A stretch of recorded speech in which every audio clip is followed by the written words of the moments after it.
बिस्मिल्लाहिर्रहमानिर्रहीम। अस्सलामुअलैकुम। आप देख रहे हैं JN न्यूज और मैं हूं आपकी मेजबान सुबह ज़िया।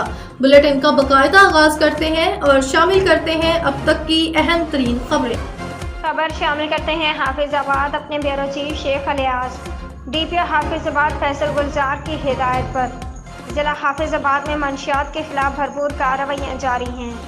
तफसीलात के मुताबिक DPO हाफिजाबाद फैसल गुलजार की हिदायत पर जिला भर में इंसदाद मंशियात मुहिम के सिलसिले में भरपूर कार्रवाइयाँ जारी हैं। जिला भर में सर्कल अफसरान की ज़ेर निगरानी टीमें तश्कील दी गई हैं जो रोज़ाना की बुनियाद पर मंशियात फरोशों के खिलाफ अपनी कार्रवाइयाँ जारी रखे हुए हैं।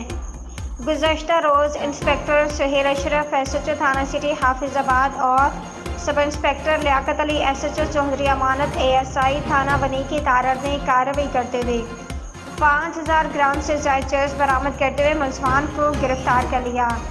मुलज़मान से मज़ीद तफ्तीश जारी है। DPO हाफिजाबाद फैसल गुलजार का कहना था कि हम अपनी नौजवान नस्ल को मंशियात जैसे खामोश कातिल के हाथों तबाह बर्बाद नहीं होने देंगे और माशरे के इस नासूर को जड़ से उखाड़ फेंकेंगे।